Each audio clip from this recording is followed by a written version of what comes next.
Today's message is about defending the faith, but first I want to talk about a basketball game that was played in '92 between Kentucky and Duke. Yeah, we're all still crying over that. The game went back and forth with both teams staying pretty even. Finally, it reached overtime, and there was 2.1 seconds left, with Kentucky up by 1. During the timeout, Kentucky had decided to not defend the player throwing in the ball.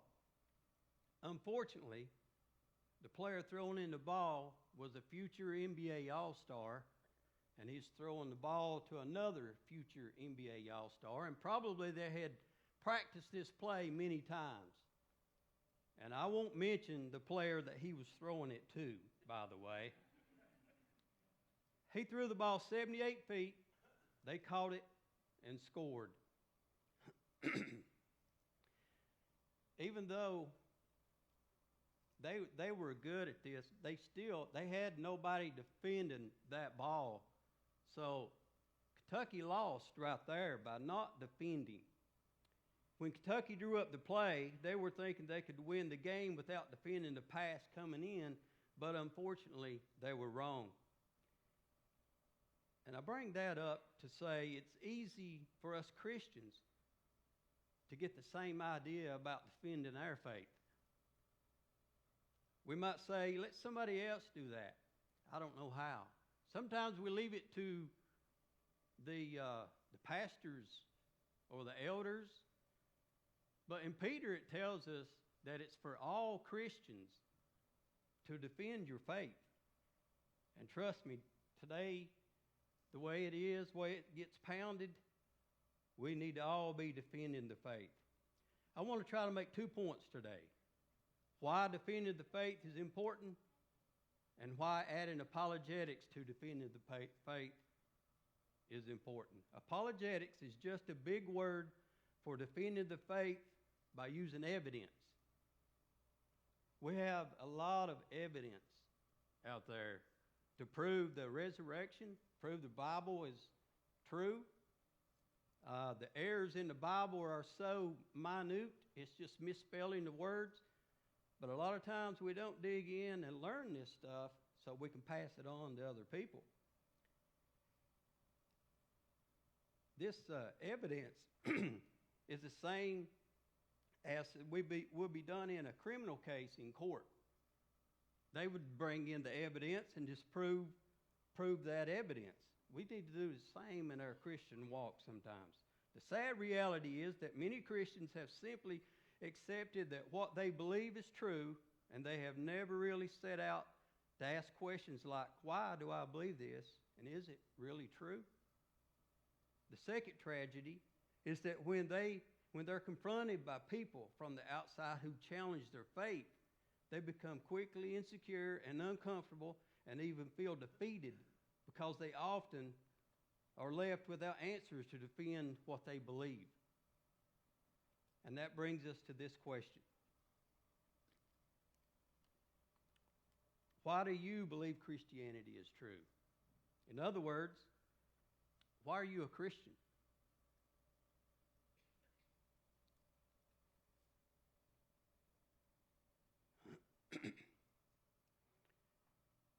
Here are 5 typical reasons given by Christians to say why they are Christians.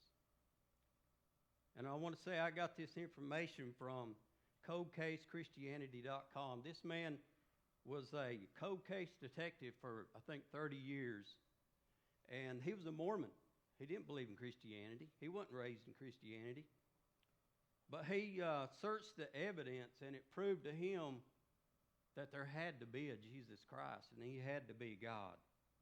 So he converted to Christianity.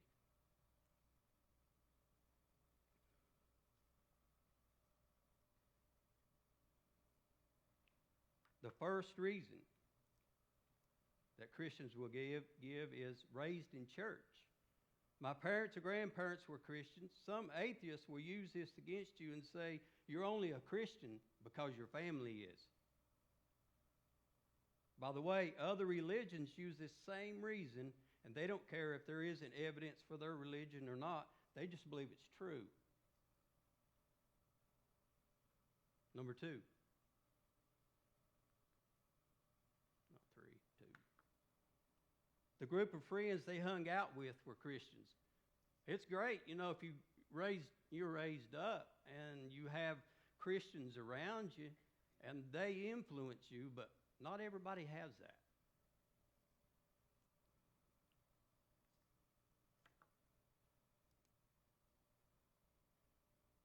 Because they had a desire to know God. That's good also, but how's it going to help anyone else to believe? Number 4, they had a situation that made them think about eternity and had a desire to go to heaven. That was me. Before I was saved, no matter what state of mind I came in after being out all night, eternity was on my mind. And it drove me to look for this Jesus Christ and what he could do in my life to turn me around. But everybody don't have that experience. We shouldn't just be looking at our reward in heaven or for the fear of death be a Christian. We need to keep in mind that non-Christians typically think about this life only and not a life to come. They think about being successful in this life, and that's it. So they don't think about eternity until God puts it on their heart, and then they finally realize that they need to make a change, but they're not growing up thinking about eternity. Number 5, maybe they'll say they've had an experience from God that changed their life. That is great value and evidence of being a Christian, but the problem is that is exactly what other religions would say also. Shouldn't we have better reasons to be a Christian than somebody's got a reason to be a Mormon?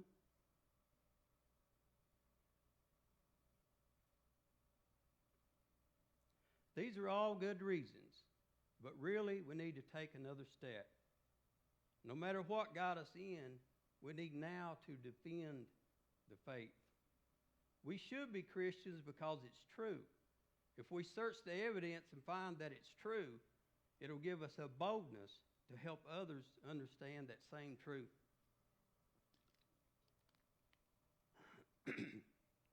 Just like the young man that Jared brought in here from the college.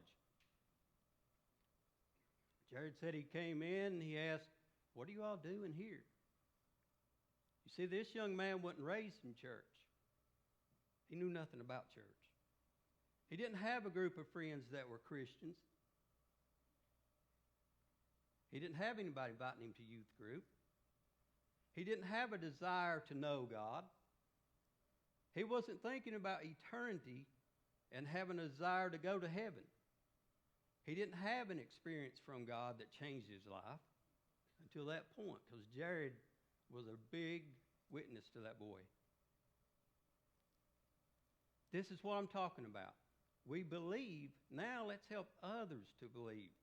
Let's help those that do have questions, those that were raised in these other religions and know nothing about Christianity except from what they are taught in a university. Let's look at it this way. If your daughter was dating someone and was asking the question, "Is this the one I should marry?" would you want to offer similar responses like, "I've got a need that he feels," and would you want her to offer these responses? "I've got a need that he feels, and he's made me some promises that I think are attractive. I like the people he hangs out with. I've lived next door to this guy all my life." Those reasons don't mean he's the right one, and they don't necessarily grow the marriage. We won't want those weak responses. If our kids were picking a mate that they're going to live with the rest of their life, we wouldn't want that. So why do we settle with that in Christianity?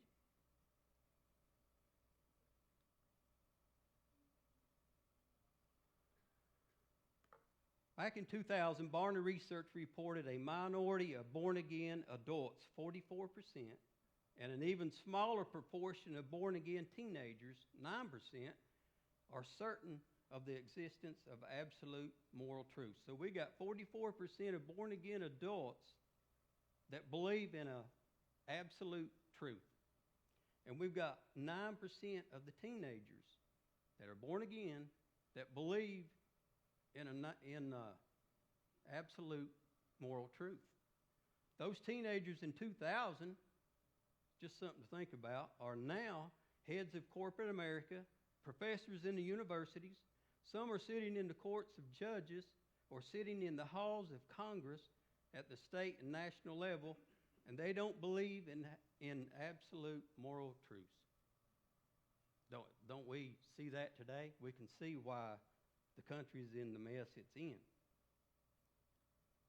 2 years later, the American Family and Crisis Research by the Southern Baptist Council on Family Life uncovered some disturbing facts. Of the children raised in evangelical homes, 88% leave the church at the age of 18 and never return. We're losing between 60 to 80% of the young people. They're walking away from the church, and many are walking away from the faith that they were raised in when they graduate high school.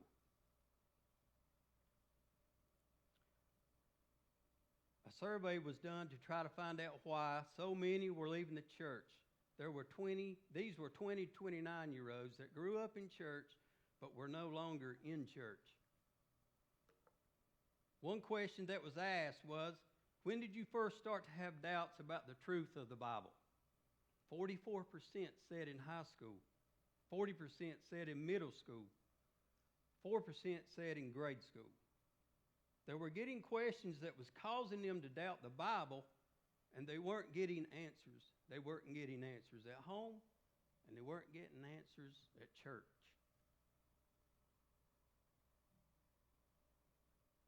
Another survey was done for those 20 to 29-year-olds who grew up in conservative churches but are still in the church. They were asked, should abortion be legal? 52% said yes, or I'm not sure. These were still in church.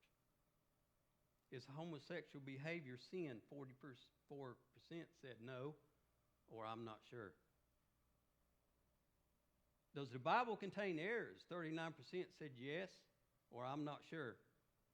Why do you think the Bible contains errors? 52% said the teaching of evolution and millions of years.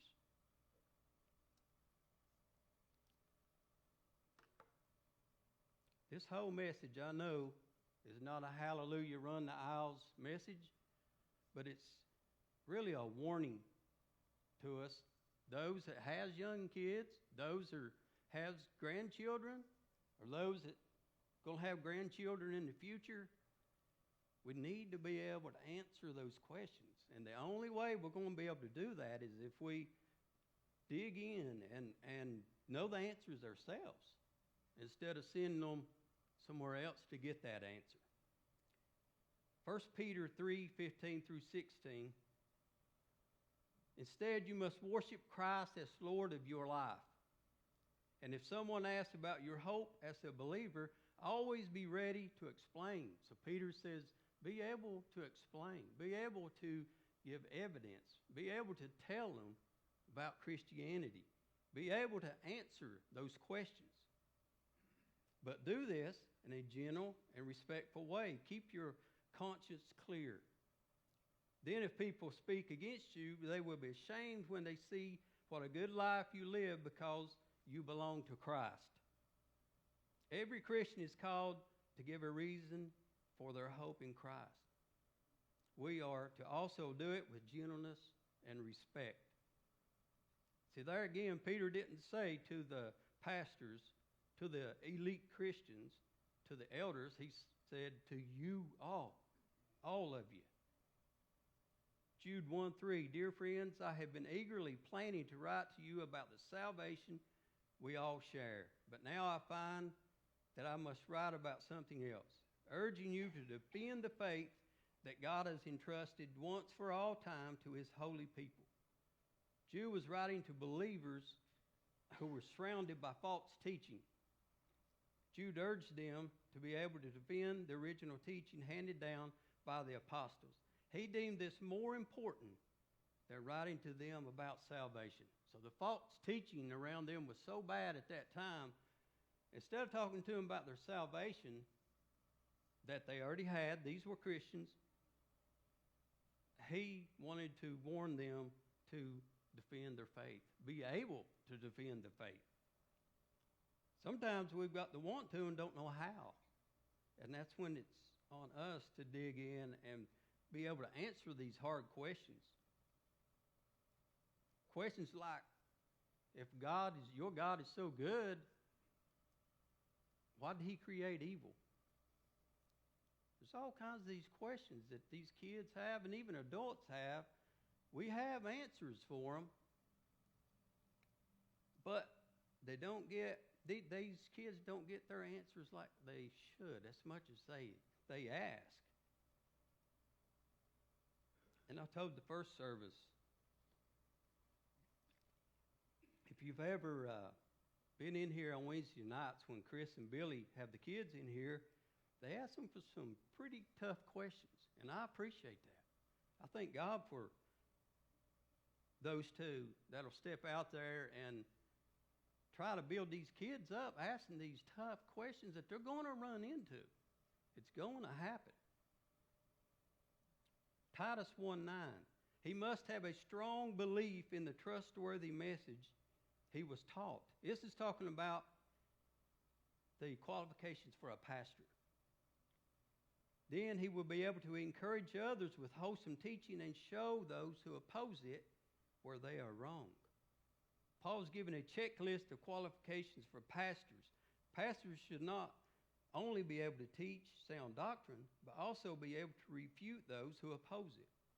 Pastors need apologetics, or just evidence, as much as believers, if not more so, since it's their job to help protect the flock against false teaching. Luke 7:19 through 20. And he sent them to the Lord to ask, are you the Messiah we've been expecting, or should we keep looking for someone else? This is John Baptist. John's two disciples found Jesus and said to him, John the Baptist sent us to ask, are you the Messiah we've been expecting, or should we keep looking for someone else? Luke 21 through 22. At that very time, Jesus cured many people of their diseases, illnesses, and evil spirits, and restored sight to many who were blind. Then he told John's disciples, go back to John and tell him what you have seen and heard. The blind see, the lame walk, those with leprosy are cured, the deaf hear, the dead are raised to life, and the good news is being preached to the poor. John the Baptist was imprisoned by Herod and was sitting on death row. He previously baptized Jesus. He knew who Jesus was. He baptized him. And he said, there's the one that's going to take away the sins of the world. But now that things were looking grim, he was questioning himself. John was wondering if he had made a mistake. He sent some disciples to get an answer from Jesus. And Jesus didn't reply with, just have faith. Just a cliche of just have faith, John. No, he pointed to the evidence from his miracles and fulfilled prophecy. Jesus had mercy on doubters. He repeatedly used these miracles as evidence of his identity. He could have just talked to him about his faith, but Jesus used these miracles for evidence. And we ought to be there's a lot of evidence, archaeological, they're digging it up every day in Israel, proving that there was these group of people living there. There's all kinds of evidence that proves the Bible, proves it all. We just have to dig in and find it. So I asked the worship team to come up. I'm going to come to a close. The first point I'm trying to make is, why is defending the faith important? First of all, because it's a command from God. I only listed a few scriptures that tells us to defend the faith, but there are many more. The second point I'm trying to make is, why is apologetics or evidence? Why is that even important? Why don't I just believe, just have faith and just believe? That's fine. We have to have faith or we're never going to be saved. But then there's people out there that's not going to believe just because we have faith. Sometimes we got to point to evidence. So the second point I'm trying to make is, why is apologetics important in defending the faith? First of all, because Jesus used miracles as evidence throughout the New Testament to prove who he was. And second, by not being able to answer the hard questions that the younger generation has, they're leaving the faith. Not only them, but the ones that are raised in a false religion also. And I want to mention one more thing. I talked to Reed, and he said it was okay for me to mention this. Reed Potter, he's on a board at UPike, and he was sharing with us one time about how many students up there they call themselves nuns. N-O-N-E-S. Nuns. They have no affiliation with any religion whatsoever. And he says that's a big number. So, when I'm talking about this, it's here too. It's everywhere. We should be able to, in our homes, we should be able to answer these questions to these kids and adults. Anybody that asks. And sometimes that's the best way of pointing them to the Lord. The Lord is the one that does the changing in their lives. He's the one